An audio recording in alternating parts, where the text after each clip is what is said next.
Where the ducking stool was used exclusively on women, the cucking stool was used on men and women. Women that were nags or scolds, obviously, but men that had affairs brewed bad beer or made bad or unethical bread. Well, I can understand that, though, to be fair.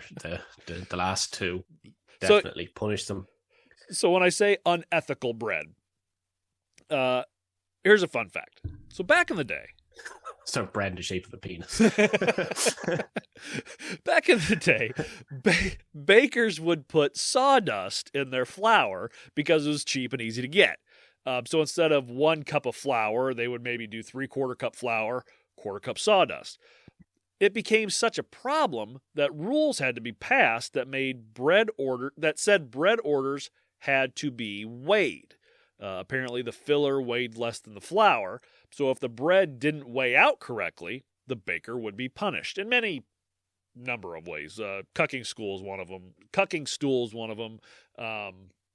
Wearing like a scold's bridle on their face, or wearing a barrel around that said like I cheated people or some shit like that. A whole bunch of different ones. Or Ling Chi, or not quite. Anyway, if it didn't weigh out correctly, baker would be punished. So to make extra sure that the weight was either correct or over the limit, bakers started adding a 13th loaf or muffin or roll to the order, hence the term baker's dozen. That's why there's 13 instead of 12. So now, there you go. Kids, you can tell your parents you know something.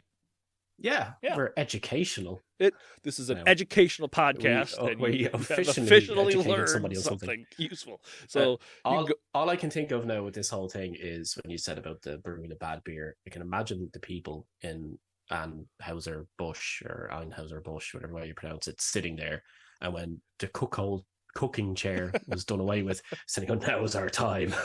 We can finally we can bring out all the bad beer." You are insulting an entire nation. Introduce the Budweiser. Oh fuck! Because everything they make is pretty horrible.